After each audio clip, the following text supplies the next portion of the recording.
जय माता दी। मेरे हिंदी यूट्यूब चैनल अनंता कृपा में आप सबका बहुत बहुत स्वागत है।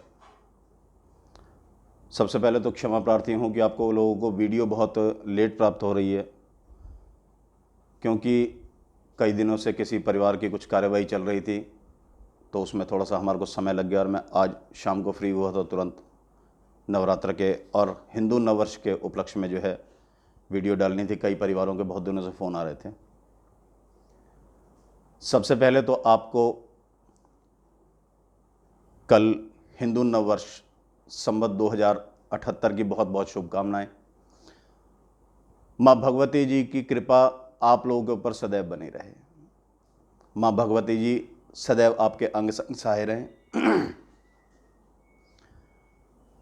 नवरात्र में हो सकता है कि पिछली बार की तरह, क्योंकि कोरोना महामारी अभी पूरी तरीके से शांत नहीं हुई है, इसलिए आप लोग थोड़ा सावधानी बरतें, स्वस्थ रहें, सुरक्षित रहें। मेरी माँ भगवती जी से यही कामना है। शायद कन्याओं को जिमाने के लिए फिर एक बार समस्या आ सकती है कि कन्याएं ना मिलें, या कोरोना महामारी के चलते हर कोई ना लेकर के आए कन्याओं को। उसका एक सबसे बेहतर तरीका यह है कि आप पहले नवरात्र से ही रोज की एक कन्या जिमाएं, चाहे सुबह जिमाएं चाहे शाम को जिमाएं, कोई दिक्कत नहीं। जो अष्टमी करते हैं वो अष्टमी वाले दिन तक, जो नवमी करते हैं वो नवमी वाले दिन तक रोज की एक कन्या जिमाएं। लेकिन एक कन्या के साथ साथ ये विशेष ध्यान रखना कि हनुमान जी और बटुक भैरव जी को भी पूजा जाएगा, तो उनके निमित्त भी भोग प्रसाद आपको देना है। ये आपके भोग प्रसाद 3 जगह निकलेंगे। कन्या, हनुमान जी और बटुक भैरव जी 9 साल या 9 साल से कम उम्र के, इस चीज़ का विशेष ध्यान रखना है। और कई परिवारों के अक्सर फ़ोन आते हैं कि बच्चों का पढ़ाई में मन नहीं लगता, किसी के यहाँ आर्थिक तंगी की समस्या है, किसी के घर में हारी बीमारी है। तो जिनके बच्चे पढ़ने वाले हैं, ये बड़ा उत्तम समय है इन नवरात्रों में, क्योंकि इन दिनों में 9 देवियाँ, उन 9 देवियों में माँ सरस्वती जी, महाकाली जी, महालक्ष्मी जी तीनों 24 घंटे जागृत अवस्था में रहती हैं। इनके मंत्र तुरंत कार्य करते हैं। बाकी समय में मंत्रों के जाप में समय लगता है, लेकिन इन 9 दिनों के अंदर इनका प्रभाव कई लाख गुना बढ़ जाता है। जिनके बच्चे पढ़ने वाले हैं वो बच्चों से, अगर बच्चे स्वयं पढ़ सकें तो ओम ऐं नमः, ओम ऐं नमः, इस मंत्र का जाप बच्चों से करवा सकते हैं।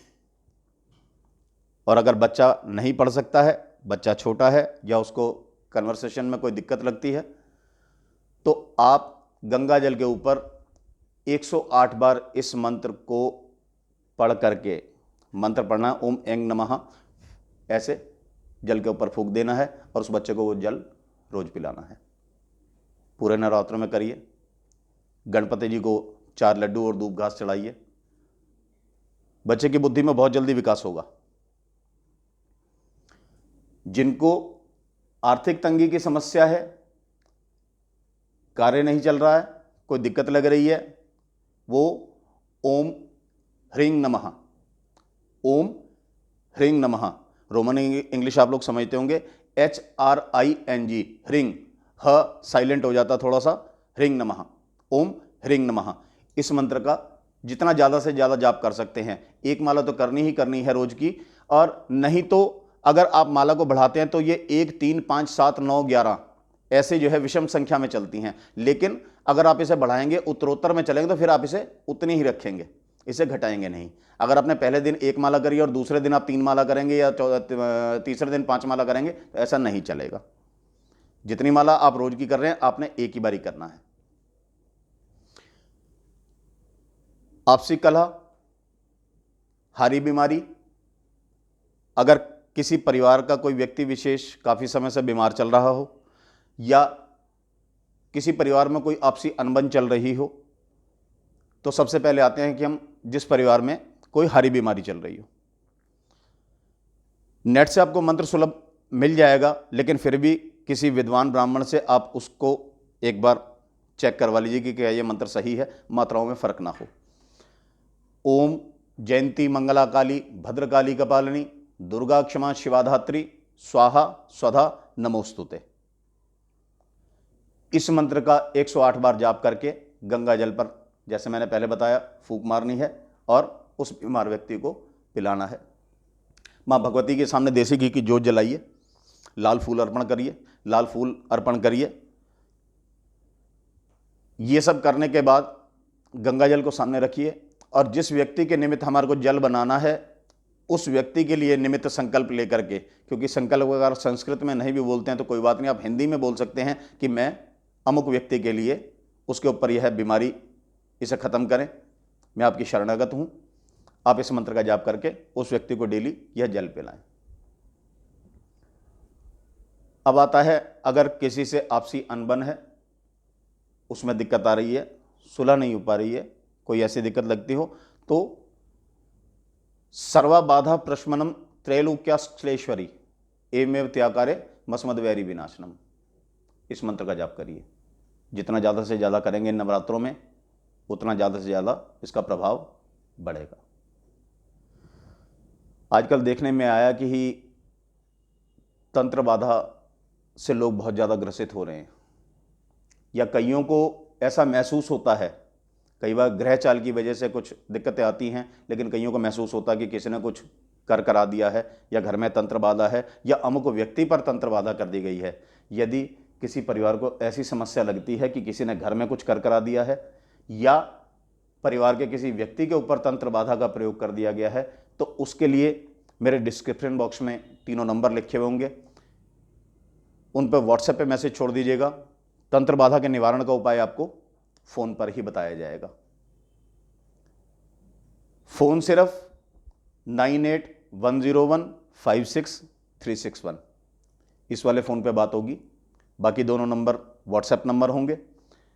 बहुत सारे परिवार शिकायत करते हैं कि गुरुजी हमारे को आपका मैसेज भेजने के बाद कई दिनों बाद जाकर के जवाब मिलता है, तो रोज़ बहुत सारे मैसेजों को पढ़ना, समय निकालना, उसके बाद उनकी समस्या का निवारण करना, तो मेरी थोड़ी सी मजबूरी को समझिएगा। बड़ा गहन अध्ययन करना पड़ता है, रात रात लग जाती है हमारे को उनका निवारण करने में। तो अगर कोई भी परिवार इस वजह से नाराज़ ना हो कि हमने गुरुजी को मैसेज डाला है तो उन्होंने अभी तक जवाब क्यों नहीं दिया। जब आपको जवाब मिलेगा तो बेहतरीन जवाब मिलेगा और निवारण बहुत बेहतर तरीके से किया जाएगा। इस विषय में हमारी पूरी टीम बैठती है, टीम के साथ बैठ करके हम जो है पूरा इसका निवारण करते हैं। और अगर किसी के घर जाकर के उस समस्या का निवारण करना पड़ता है तो हम उसके घर जाकर के भी उस समस्या का निवारण करते हैं। आशा करता हूं आप सभी लोग स्वस्थ होंगे और माँ भगवती से कामना करता हूं कि आगे भी आप लोग स्वस्थ रहें, सुरक्षित रहें। मेरे हिंदी यूट्यूब चैनल अनंता कृपा में आपका बहुत बहुत स्वागत है और हिंदू नववर्ष की आप सबको पुनः बहुत बहुत शुभकामनाएं। माँ भगवती का कृपा प्रसाद आशीर्वाद सदैव आपके ऊपर, आपके परिवार के ऊपर, आपका कार्यक्षेत्र के ऊपर बना रहे। जय माता दी। माँ भगवती कल्याण करे। नमो नारायण।